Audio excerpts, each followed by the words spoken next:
Hello student, good morning. पिछले lecture में यानी पिछले वीडियो में हम लोग समांतर पट संधारित्र यानी पैरेलल प्लेट कैपेसिटर के धारिता का स्टडी कर रहे थे। और आज के लेक्चर में भी, आज के वीडियो में भी हम लोग समांतर पट संधारित्र ही पढ़ेंगे। क्या पढ़ेंगे? समांतर पट संधारित्र ही पढ़ेंगे और समांतर पट संधारित्र का धारिता ही ज्ञात करेंगे। लेकिन आज का कंडीशन है कि ये जो समांतर पट संधारित्र है ये आंशिक रूप से भरा होगा। ये परावैद्युत पदार्थ इसमें रहेगा, लेकिन कैसे रहेगा? आंशिक रूप से। अब तक जब भी हम लोग पढ़े समांतर पट संधारित्र तो या तो ये खाली था यानी बीच में हवा या निर्वात था, या फिर इसके बीच में अगर कोई माध्यम लिए थे तो ये पूरा भरा था।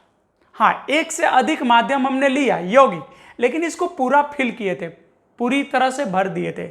और आज का टॉपिक है प्लेटों के बीच परावैद्युत पदार्थ आंशिक रूप से भरे होने पर धारिता। यानी आज भी समांतर पट संधारित्र का धारिता ही कैलकुलेट करेंगे, लेकिन आज का जो प्लेट है ये आंशिक रूप से भरेगा, पूरा नहीं भरेगा। कैसे भरेगा? आंशिक रूप से। तो सबसे पहले हम क्या करते हैं कि दो प्लेट मान लेते हैं, ये ए और इसको मान लेते हैं हम बी। तो ए बी क्या हो गया? प्लेट हो गया। और इसको बैटरी से हम जोड़ दे रहे हैं, बैटरी से जोड़ दे रहे हैं। ये बैटरी हो गया, ठीक है भाई। और ये चूंकि पॉजिटिव है और ये निगेटिव है, तो यहां पे पॉजिटिव चार्ज आ जाएंगे इस प्लेट पे, और इस प्लेट पे निगेटिव चार्ज आ जाएंगे, ठीक है भाई। इसके पृष्ठीय आवेश घनत्व को हम मान सकते हैं प्लस सिग्मा और इसके पृष्ठीय आवेश घनत्व को माइनस सिग्मा, ठीक है। और इसके बीच की जो दूरी है, जो बीच की दूरी है, हम मान लेते हैं कि दोनों प्लेटों के बीच की दूरी d है। क्या भाई? d है। तो पहले इतना लिख लेते हैं, माना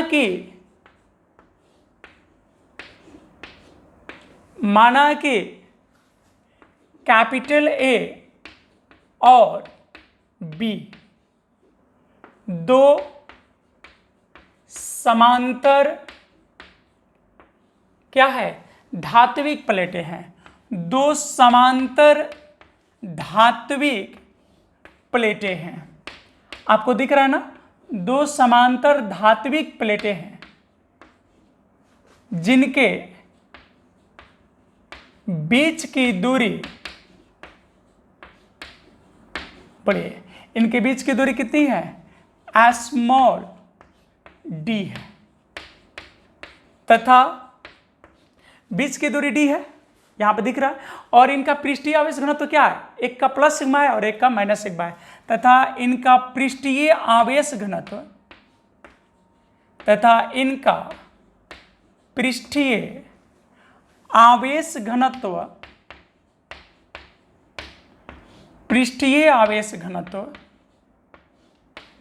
क्रमशः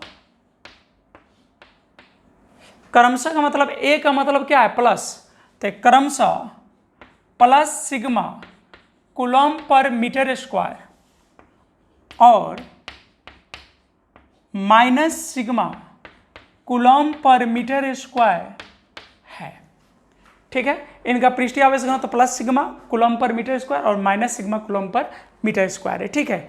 अब इस बीच में क्या है कि परावैद्युत पदार्थ बढ़ना है, वो भी आंशिक रूप से। तो हम एक परावैद्युत पदार्थ ले लिए ऐसे, ठीक है। ये क्या हो गया? परावैद्युत पदार्थ। स्लैब ले लिए, पट्टी कैसे होता है? पत्थर का, उसी तरह के एक स्लैब ले लिए, परावैद्युत पदार्थ। और इसका परावैद्युतांक हम मान लेते हैं एप्सिलॉन r है, और इसकी जो मोटाई है ना, ये स्लैब का, इस मोटाई को मान लेते हैं t। तो गौर कीजिएगा, जो खाली रहेगा उसमें क्या रहेगा? जब कुछ नहीं रहेगा तो खाली जगह पे हवा मान सकते हैं। तो यहां कुछ नहीं रहे तो भाई हवा तो रहेगा ना, यहां हवा रहेगा, ये जो खाली वाली जगह है इसमें क्या रहेगा, हवा। कितने भाग में हवा है, तो हम ये सोचेंगे कि इसका कुल कितनी दूरी थी। तो दोनों प्लेटों के, ये जो दोनों प्लेट है ऐसे, दोनों प्लेटों के बीच की दूरी कितनी है, d। इसमें पारावैद्युत पदार्थ भरा है, उसकी मोटाई कितनी है, t। तो d में से t घट जाएगा, तो खाली जगह कितना हो जाएगा, d माइनस टी। तो जो खाली जगह है उसमें तो हवा रहेगा, तो हवा कितने जगह में है, तो हवा है d माइनस टी में। पारावैद्युत पदार्थ कितने जगह में है, तो t मोटाई में। नहीं, तो यहां पर लिख देते हैं दोनों प्लेटों के बीच में, दोनों प्लेटों के बीच में, दोनों प्लेटों के बीच में, दोनों प्लेटों के बीच में कितनी मोटाई का, टी मोटाई का, टी मोटाई का एक पारावैद्युत पदार्थ, कितनी मोटाई का भाई, टी मोटाई का एक पारावैद्युत पदार्थ भरा है, भरा है, जिसका पारावैद्युतांक, बोलो भाई ये माना गया है, ऐसे जब भी इस पे क्वेश्चन मिलेगा तो उसमें पारावैद्युतांक दिया रहेगा, ठीक है, जिसका पारावैद्युतांक क्या है, एप्सिलॉन आर है। तो यहां समझ में आ रहा है, दोनों प्लेटों के बीच में टी मोटाई का एक पारावैद्युत पदार्थ भरा है, जिसका पारावैद्युतांक कितना है, एप्सिलॉन आर है।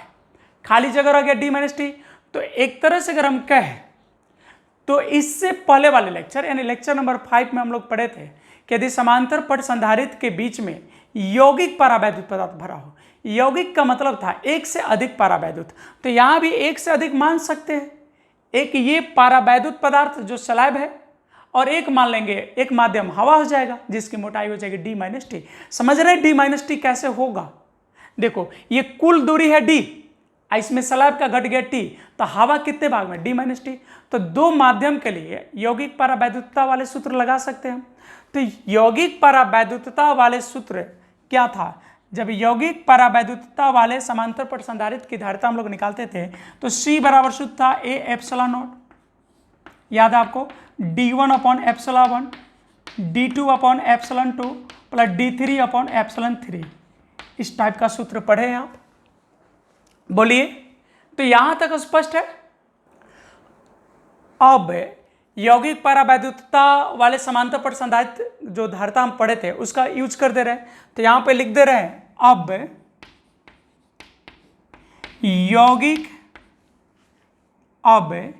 यौगिक पिछले वीडियो में पढ़े, इसके ठीक पहले वाले वीडियो में, अब यौगिक पारावैद्युतता, अब यौगिक पारावैद्युतता वाले, अब यौगिक पारावैद्युतता वाले समांतर पट संधारित्र, पट या प्लेट एक ही होता है, इसको प्लेट भी बोल सकते हैं, पट या प्लेट एक ही होता है, समांतर पट संधारित्र के धारिता से, तो यौगिक पारावैद्युतता वाले, इससे पहले वाले वीडियो में हम लोग पढ़े थे इसी तरह सूत्र होता है ना, C is equal to A epsilon not होता है। तो यहां पर हम लिख सकते हैं C is equal to A epsilon not, ठीक है भाई।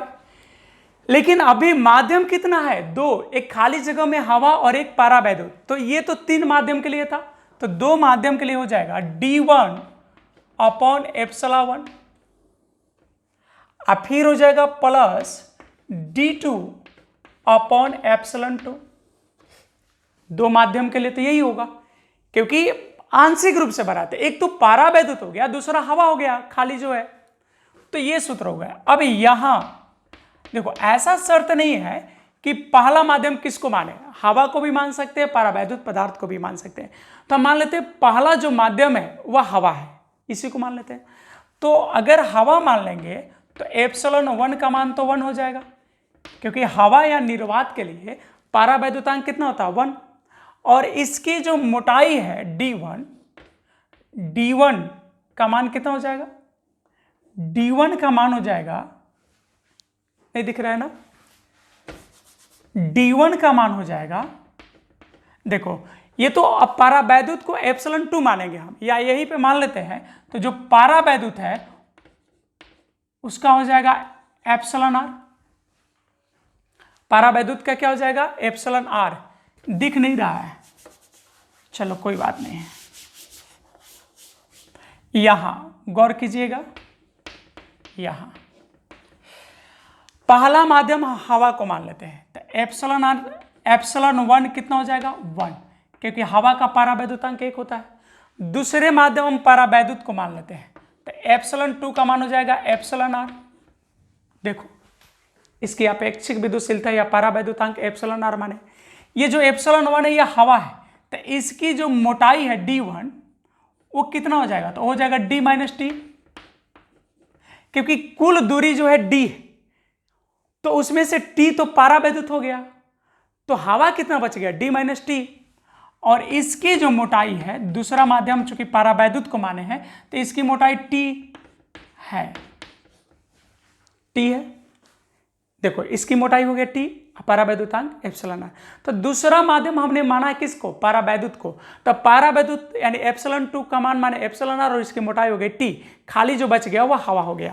अब क्या करना है, इसमें इसका मान रख देना है, ये वैल्यू को अब यहां पे रख देंगे हम, तो देखो क्या हो जाएगा, अब हो जाएगा C = A ε0 अपॉन D1 के जगह क्या लिख दे D - T, ये D1 की जगह रख दे D - T, ε1 है, तो ε1 का मान तो हमने 1 लिखा है यहां पे, अब प्लस D2, तो D2 की जगह तो हम T लिख सकते हैं, अब बटा हो जाएगा εr, समझ रहे हैं। तो ये आपका सूत्र हो गया, ये जो है हम सभी का सूत्र हो गया।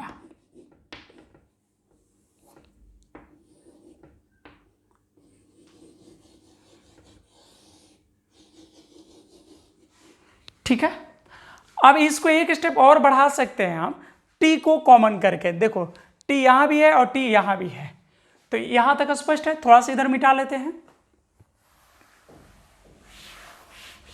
बहुत ही ये मस्त थ्योरी, इस पे न्यूमेरिकल करेंगे हम लोग अगले लेक्चर में। आज समांतर पट संधारित्र का थ्योरी आपका समाप्त हो गया।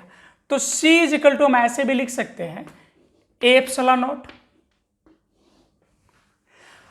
और ये क्या है D - T, तो D - T, तो D को रहने दे रहे हैं, देखो T इसमें भी है T इसमें भी है, तो हम T को यहां कॉमन कर लेते हैं, चाहे एक स्टेप और बढ़ा दे रहे हैं, इसको ऐसे लिख सकते हैं D - T plus T upon εr।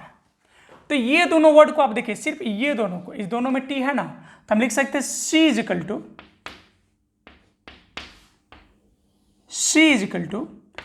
A ε0 और D -T हम कॉमन कर लिए, -T, तो यहां तो -T है, तो यहां तो प्लस बच जाएगा 1, क्योंकि -T है, माइनस से T कॉमन कर रहे हैं, लेकिन यहां तो नहीं है, यहां प्लस था, तो प्लस में से जब माइनस कॉमन करेंगे तो माइनस बच गया, और T निकाल लिए तो यहां तो 1 बच जाएगा अपॉन εr।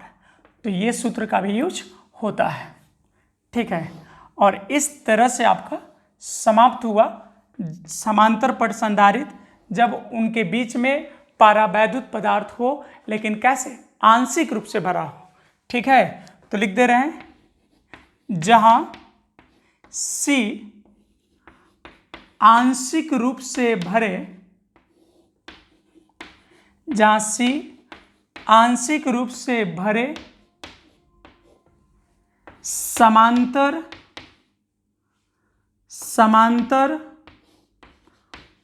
पट संधारित्र, समांतर पट संधारित्र की धारिता है। और इस तरह से समांतर पट संधारित्र की धारिता समाप्त हुआ। इनके बीच में जो हवा रहेगा उसके लिए भी पढ़ लिए। केवल एक प्रकार का माध्यम होगा वो भी हो गया, यौगिक परावैद्युत हो तब पर भी हो गया, और जब आंशिक रूप से भरा हो तब पर भी हो गया। तो अब नेक्स्ट वीडियो में यानी अगले वीडियो में समांतर पट संधारित्र पर आधारित हम लोग कुछ क्वेश्चन यानी न्यूमेरिकल करेंगे। फिलहाल आज के लिए इतना ही, मिलते हैं आपसे नेक्स्ट वीडियो नेक्स्ट लेक्चर में।